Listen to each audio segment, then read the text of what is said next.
name is Michelle Key, and I'm a senior at Chadwick School who has an interest in pursuing marine biology/science with some kind of climate change minor. And my target is to become some kind of marine biologist or marine veterinarian when I'm older. That's a good job. And then, so let's start with the first question. So, like, what do you specialize in with marine biology? So I am still a student. I'm still doing my undergraduate degree. However, as part of my degree, I was able to do a year in industry. So I've taken that option and I'm working as an intern with Project Seagrass. So technically, I guess I'm specializing in seagrass. However, I am still a student, so I wouldn't quite say I'm an expert, but that would be my specialty at the moment. Mm. And then, like, what's your favorite part about being a marine biologist? Oh, that's such a good question. So I've always loved the sea. Always loved being by the sea. I think my favorite part would be seeing the actual difference that you're making. So with seagrass, we've lost a lot of seagrass. We've lost about 98% of seagrass in the UK. Oh, wow. Yeah, it's such a high figure. So we plant seagrass, so we restore the seagrass that we've lost, and actually restoring the seagrass and then coming back when the seagrass is all grown and seeing all the fish. It's that's definitely my favorite part of being a marine biologist, is just seeing the difference you're making. Yeah, that must have been really rewarding to see it like actually grow and like all the animals coming back. And then, Yeah. Ooh, sorry. oh, sorry, no, you can go. You can go. Yeah, it was kind of like we'd go to these areas that didn't have any seagrass and there would be no biodiversity in the water.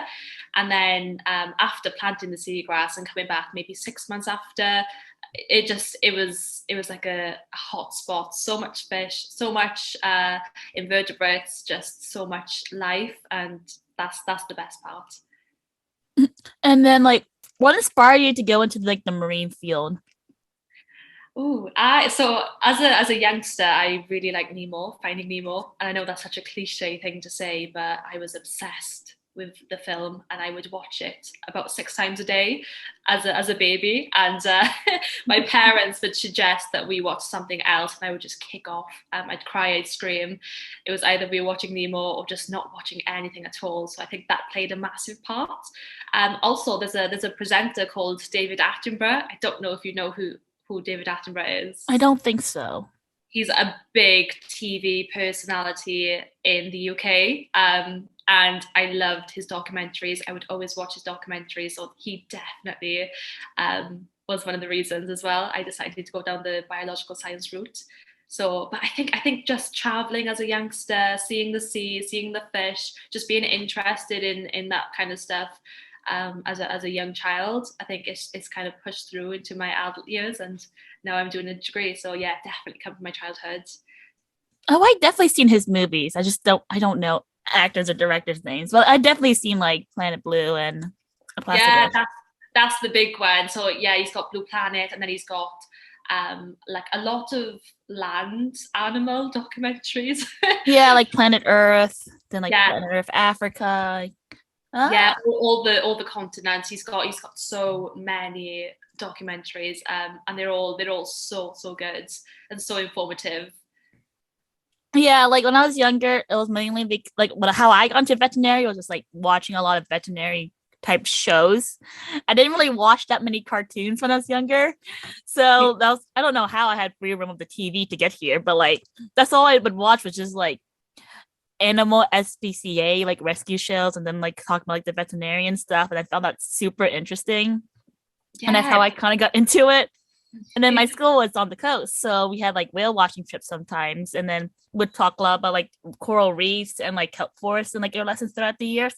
So I kind of have build up my love for like the marine ecosystem in some sort of way. Cause like this little prickly sea urchin, it's so cute, but like how does it eat? It just kind of lays there. And then I talk about like how like the sea otters come in and like are smart enough to like use a rock to break it and eat it. I'm just like, they're so intellectual.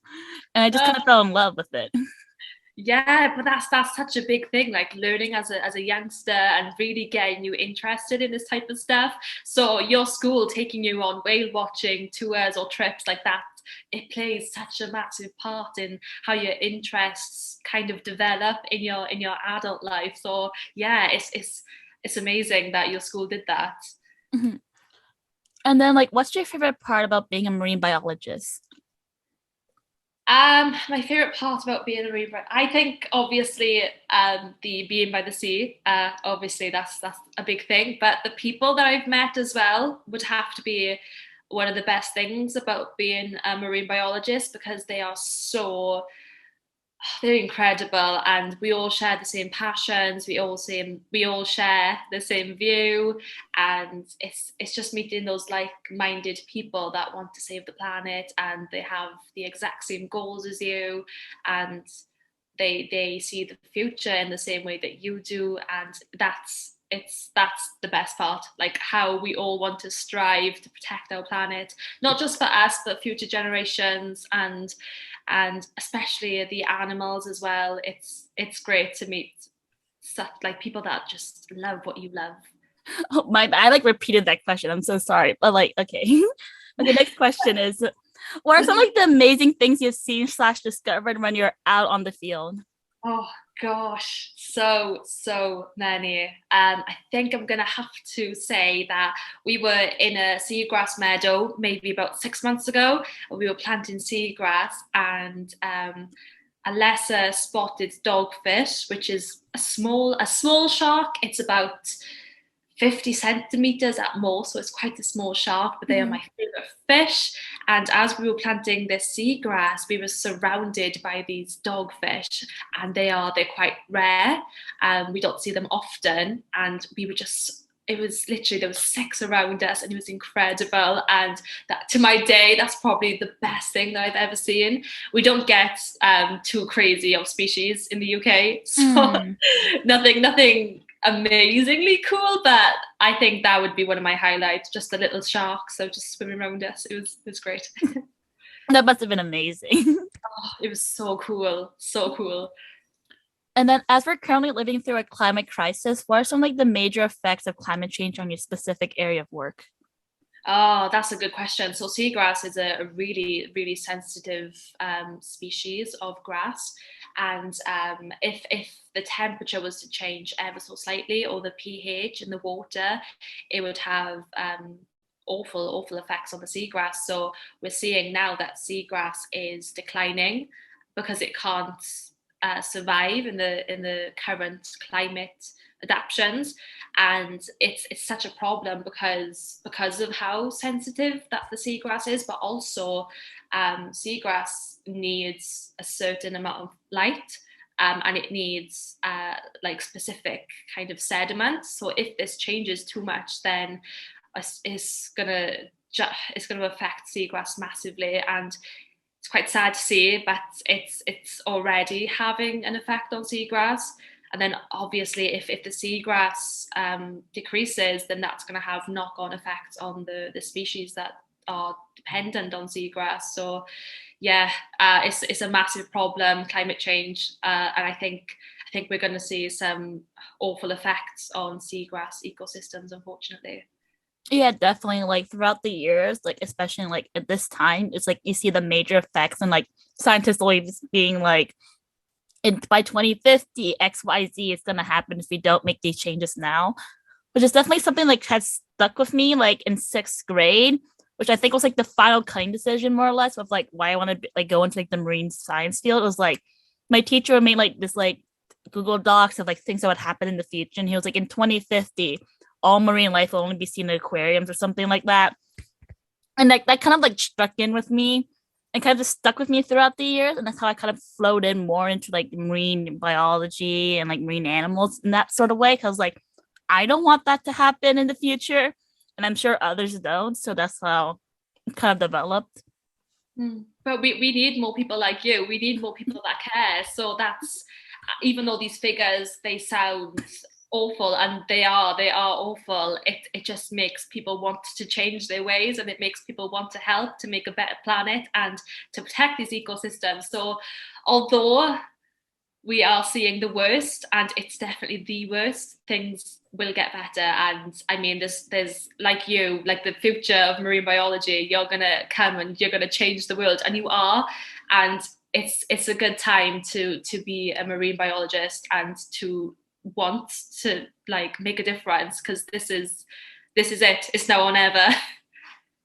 Yeah, like I know, like definitely in like our generations, like the youth or like the giant like climate strike protests where like kids would leave school and like every kid, like a lot of kids around the world were decided to protest against it, which I found like really amazing that like a lot of kids were able to like organize this and like do a protest together, which I find really hopeful in the future Yeah, because the it younger just generation is amazing, especially on like social media as well.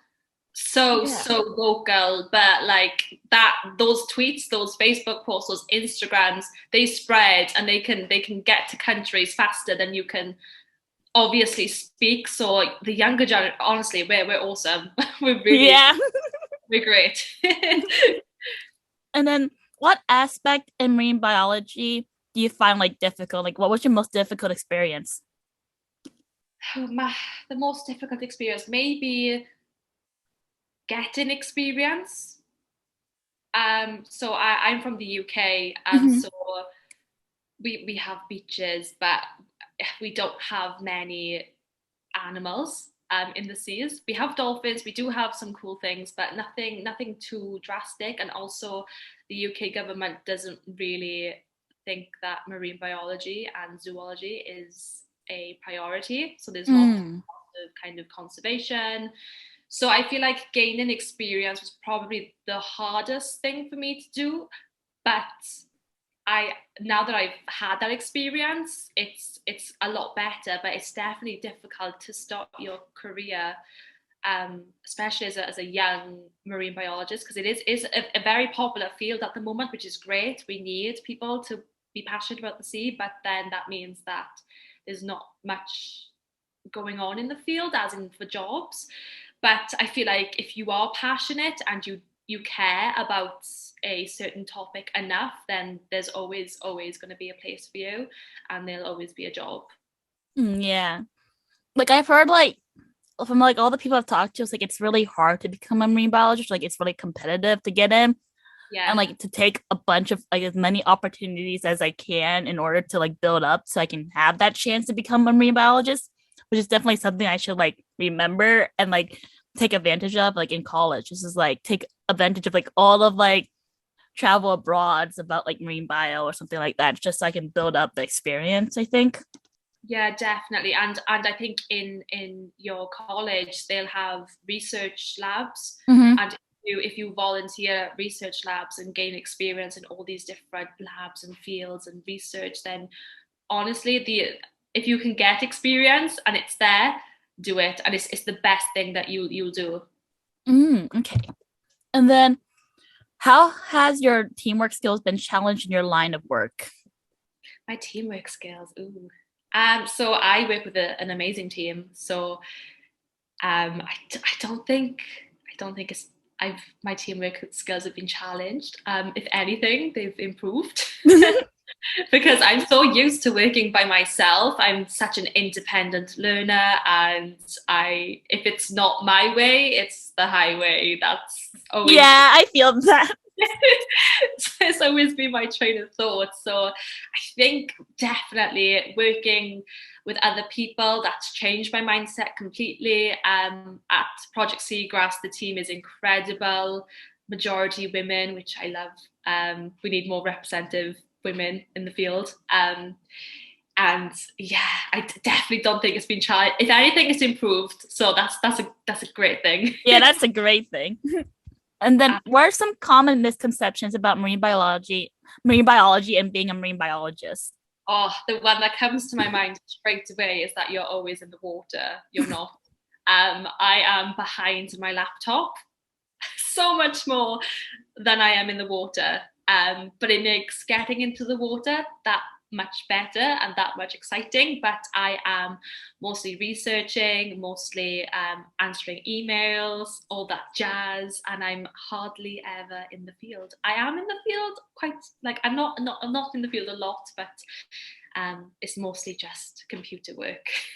Yeah, like I've been hearing that a lot. It's like, yeah, you're on the field, but like most of the time you're like analyzing the data and like typing stuff up and like writing emails or like trying to communicate with others, which I feel like no one really thinks about that with marine biology. It's like, oh, you just go underwater and like write stuff down on a piece of paper or something.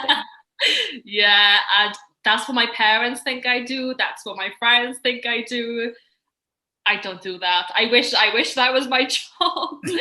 But no, it's a lot of computer work. Yeah. And then like how much free time do you have from having such a time consuming job, and like what other hobbies do you enjoy doing?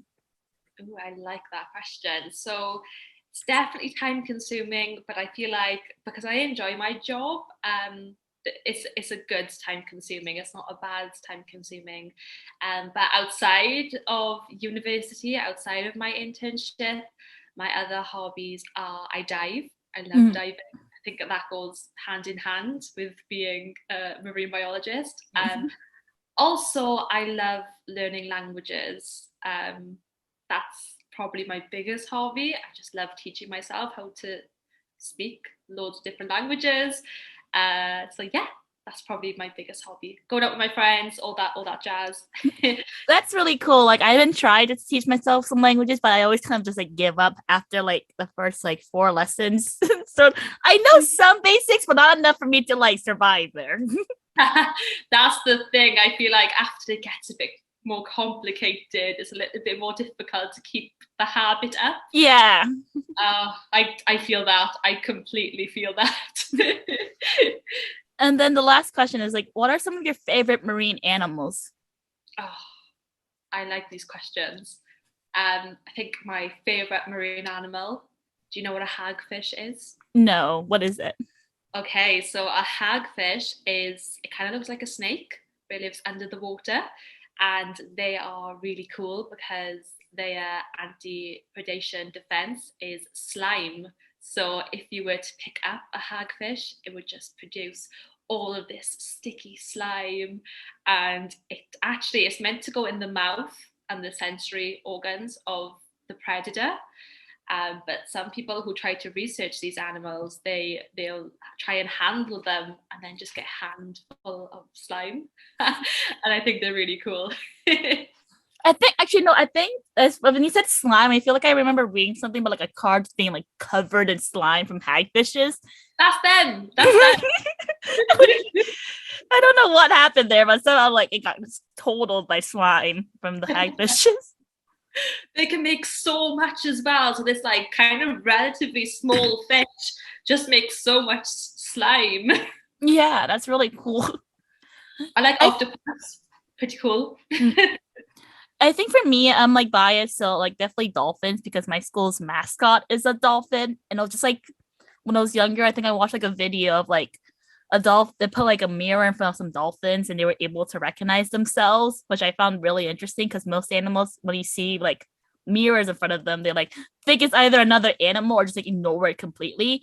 But these dolphins recognize themselves, and we were able to tell that because they try to like see like other parts of their body that they never seen. Like they try like turning around or like try to see like their tails, which I find like so cute. That's incredible. Like they are so intelligent. Yeah, I and didn't they're know so that. smart. Wow. No, but that's like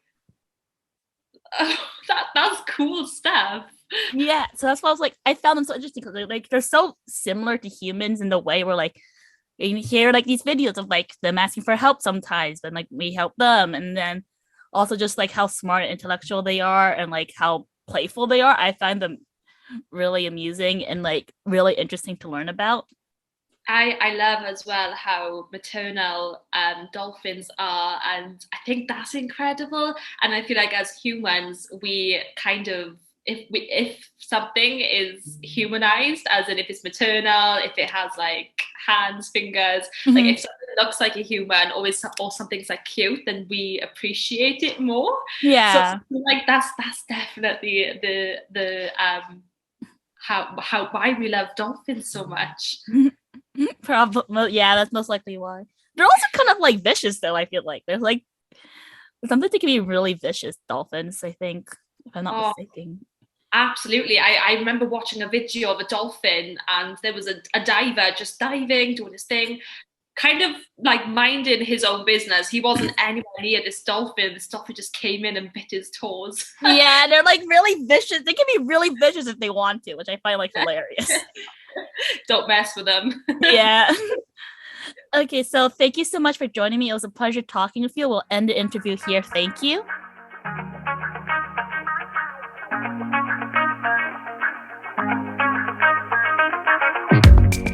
I have the strangest feeling, don't know what to believe in. Cause every time you touch me, I can't control